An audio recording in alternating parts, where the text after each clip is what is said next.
Bonjour à tous, Valérie Deneyer, bonjour. Vous êtes secrétaire interrégionale de la CGSP Enseignement. Alors, il y a eu un accord pour la mise en place de cet encadrement pédagogique alternatif au gouvernement de la Fédération Wallonie-Bruxelles. Donc, ce sera ça qui sera dispensé aux élèves qui choisiront de ne pas suivre les cours de morale et de religion lors de la rentrée prochaine. Vous en pensez quoi, vous ? Mais d'abord, c'est le tir a été un peu rectifié. Donc c'était très très mal parti avec la circulaire au départ de la ministre Milquet qui était un petit peu maladroite en tout cas parce qu'elle ne correspondait pas du tout. En tout cas, on ne retrouvait pas les motivations de l'arrêt de la Cour dans la manière... C'est un arrêt de la Cour constitutionnelle voilà. Introduit par des parents qui a décidé effectivement que ces cours de religion... Suite à ça, l'arrêt était très clair et disait qu'on avait le droit de demander une dispense sans aucune justification. Et donc suite à ça, la ministre fait une circulaire de sondage dont l'objectif est certainement louable en voulant savoir combien de personnes voudront bénéficier de ces dispenses pour savoir comment organiser la suite. Sauf que c'est assez maladroitement formulé. Et donc, de là part un peu... les choses partent un peu dans tous les sens. Et c'est ça qui a amené le PS à un moment donné, Yvan Mayer même dire qu'il y avait des soupçons de guerre scolaire qui étaient ranimés. Vous n'allez pas jusque-là, mais tout de même, on a parlé de cours de rien à un certain moment, ou cours d'autre chose. On parle de brol également.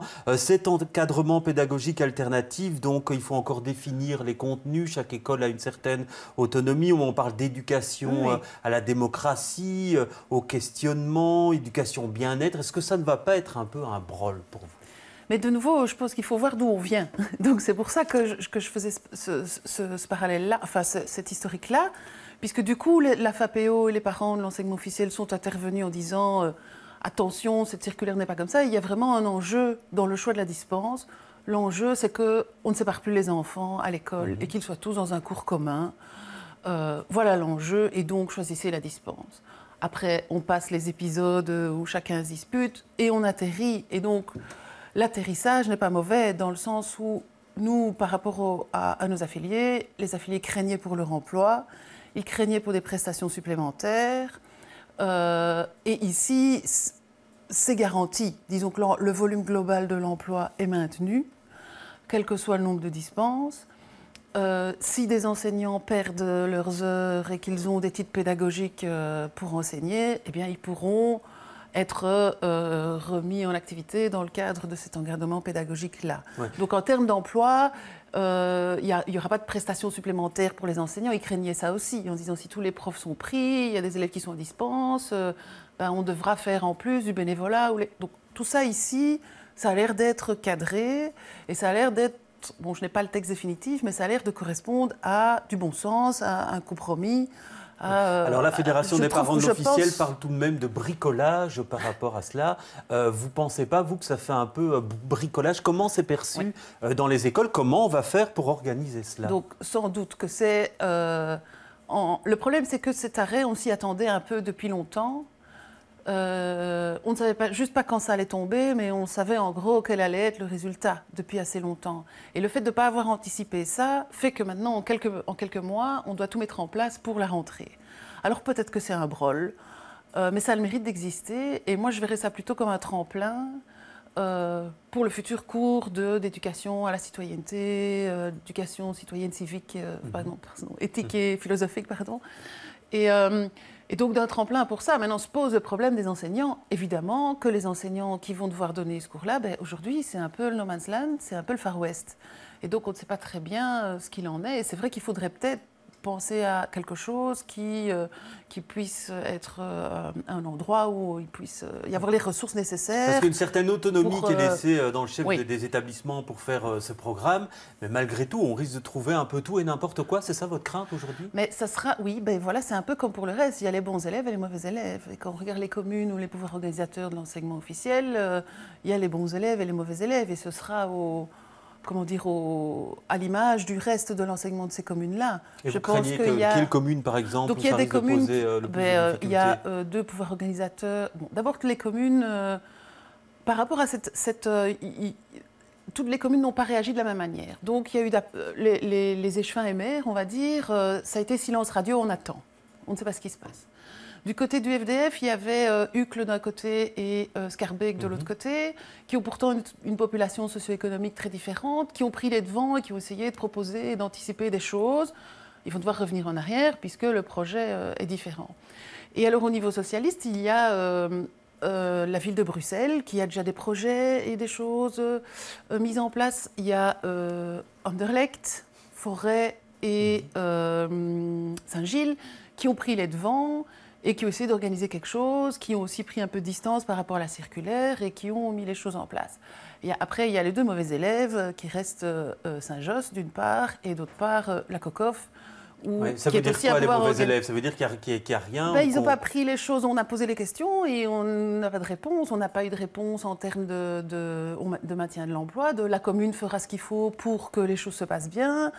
On ne sait pas, on attend. Voilà, donc moi je trouve que ce n'est pas être un bon élève que d'attendre que les choses se passent quand on est un pouvoir organisateur de l'enseignement officiel. Et donc vous craignez quoi? Qu'il n'y ait rien mis en place dans ces communes à partir, parce que ça doit être mis en place pour octobre, donc qu'il n'y ait rien mis en place dans certaines communes à la rentrée prochaine? C'est là que ça sera le brol. En fait, ça va dépendre de la manière dont les pouvoirs politiques de ces différentes communes vont prendre au sérieux ou pas l'organisation de ce cours. Et vous avez l'impression que certains ne le prennent pas au sérieux pour l'instant? Je pense, oui, que c'est de l'ordre du possible. Oui. Mais tout de même, au niveau pratique, dans les écoles, il y aura des cours de religion, il y aura des cours de morale, et puis il y aura cet encadrement pédagogique alternatif. Alors, est-ce que c'est possible d'organiser tous ces différents cours dans les écoles? Alors, la difficulté que l'on met en évidence à Bruxelles, c'est le problème des locaux. Voilà, on a déjà difficile à trouver suffisamment de locaux pour l'ensemble des élèves. Donc, quand ils sont séparés en différentes options, c'est compliqué. Il y a en fait ici un cours en plus qui se passe au même moment que les autres cours. Donc, au lieu d'organiser 6 cours, il faudra 7 cours, donc 7 locaux. Donc ça, c'est un problème actuellement dans certains établissements, dans certaines communes qui sont fort prises, fort peuplées. Quoi. Donc ça veut dire que ça pourrait empêcher d'organiser concrètement ces cours ou cet encadrement pédagogique? Je crois que ça sera de la volonté du pouvoir organisateur qui trouvera ou non une solution. Je pense que dans des communes comme Anderlecht où effectivement il y a une grosse tension démographique et des difficultés, je pense que l'ECHFA, par exemple, trouvera la solution à ce problème-là, d'une manière ou d'une autre, et dans d'autres communes aussi. Mais je pense à celle-là parce qu'il y a vraiment une forte tension démographique à Anderlecht. Alors, ces cours seront dispensés donc par des profs qui ont un titre pédagogique ou par des profs qui donnent cours de morale ou cours de religion et qui auront perdu certaines heures. Alors, ça va être un grand écart pour ces profs. Certaines fois, ils devront donner cours de religion et puis donner cet encadrement pédagogique alternatif. Alors, comment est-ce que c'est vécu dans les établissements, ça? Mais ce qui est inconnu est toujours inquiétant. Donc c'est vrai que les enseignants ne savent pas ce qu'ils vont avoir. Ça va être un petit peu un bousculement par rapport à les années précédentes où ils savaient qu'ils avaient X heures de religion dans telle école, X heures de morale dans telle école, autant dans telle autre. Donc voilà, ça va être un bouleversement. Après, de nouveau, ça dépend de la proportion. Hein. Je veux dire, si l'ensemble des enfants qui suivent la morale prennent la dispense, le problème est réglé. Voilà, si l'ensemble des enfants du cours de religion catholique prennent la dispense, que le professeur de religion catholique a un titre d'instituteur et est contrôlé au niveau de la neutralité, le problème est réglé aussi. Donc je crois vraiment que ça va dépendre... Est-ce que vous avez aujourd'hui une idée, puisqu'il y a une consultation qui a été menée, mais on ne connaît pas encore les résultats, est-ce que vous avez une idée, vous, du pourcentage d'élèves qui choisiront cet encadrement alternatif? Alors, clairement, non. Ce qu'on sait au niveau des enseignants, c'est que les élèves, en tout cas dans le secondaire, ça variait un petit peu en fonction de ce qui était prévu à la place. Voilà. Donc, s'ils étaient licenciés, ils prenaient la dispense, mais en même temps, ils ne voulaient pas que leurs profs perdent leur emploi, donc ils restaient quand même.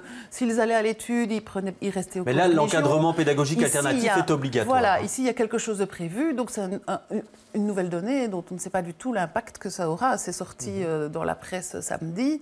Je ne sais pas encore aujourd'hui dire. Mais je voudrais revenir un instant en termes d'organisation, parce que on fait ça pour un an, puisqu'en principe, à la rentrée 2016, il y a cette mise en place du cours de citoyenneté, donc 1 heure par semaine, à côté des cours de religion et des morales, et à côté donc de cet encadrement pédagogique alternatif. Alors là, vraiment, ça va bousculer les écoles pour plusieurs rentrées, toutes ces questions liées à la décision de la Cour constitutionnelle.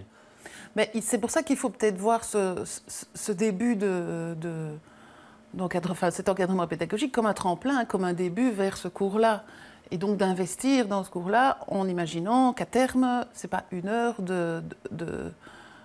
d'éducation aux citoyenneté qu'il faudrait avoir, mais bien 2 heures. Oui, sauf que le cours de religion et morale est inscrit dans la Constitution. Oui, donc par rapport à ça, il doit être organisé. Oui, il peut être maintenu s'il y a une demande pour que ce cours soit maintenu. Oui, bien sûr, on n'est pas au-dessus de la Constitution.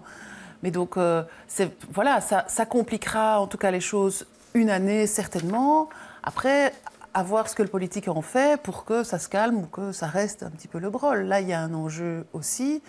Et malheureusement, il y a un petit peu trop l'enseignement catholique et le secrétariat général de l'enseignement catholique qui se mêlent de ces affaires-là et des affaires de l'enseignement officiel, soit de manière publique, soit par SMS parce qu'on essaye d'influencer les parents dans leur choix, soit directement auprès de la ministre, qui est quand même dans son cabinet quelques personnes qui viennent de donc vous accusez le CGEC de noyauter un peu tout ce processus actuellement. C'est pas tout à fait ça que j'ai dit. Il y a du lobbying et de l'influence.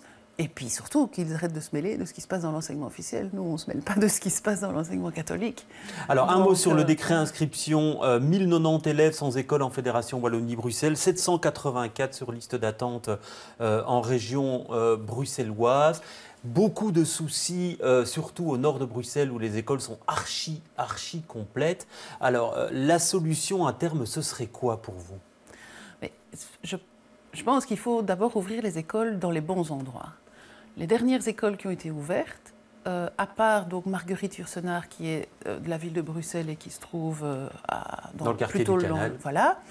Il y a 2 autres écoles qui ont été ouvertes seulement sur Bruxelles, qui sont des écoles de l'enseignement libre, non confessionnel, mais qui se trouvent dans le sud-est.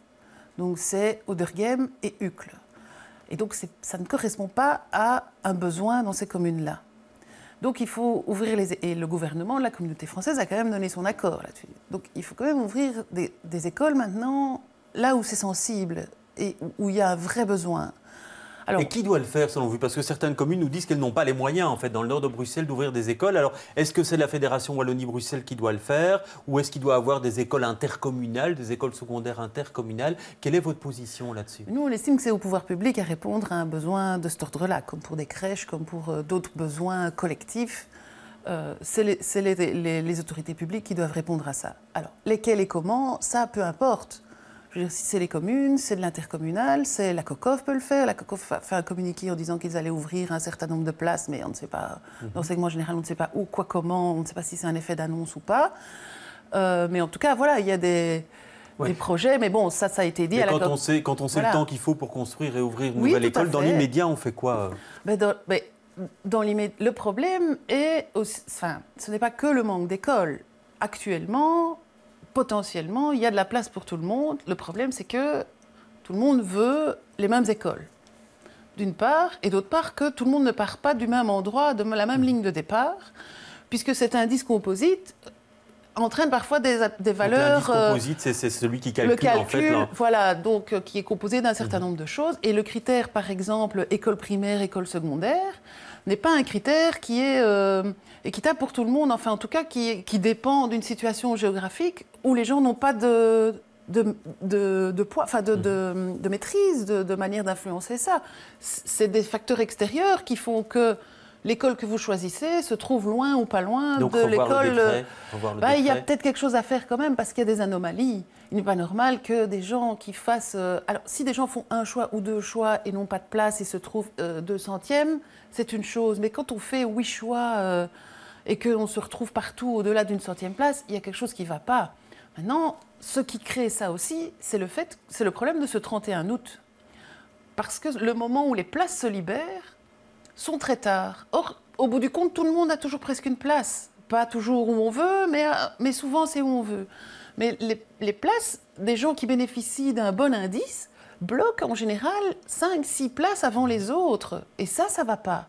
Parce que du coup, les parents doivent attendre, et même derrière les parents, les enfants qui doivent passer leur CEB, ce genre de choses, c'est quand même pas facile, doivent attendre le 1er septembre pour avoir une place. Et au 1er septembre, tout le monde ne se libère pas en même temps. Donc à la limite, il y a moyen de chipoter aussi dans la libération des places. Soit je libère plus vite, soit je libère plus tard en fonction de la liste d'attente et de qui est dans la liste d'attente. Et on sait aussi que certaines écoles joue là-dessus aussi. Hein. Donc, voilà, il y aurait beaucoup de choses à dire là-dessus, mais le temps qui nous est imparti est terminé. Merci en tout cas, Valérie Deneyer, d'être passée sur ce plateau. Prochain rendez-vous avec l'info à 18 h.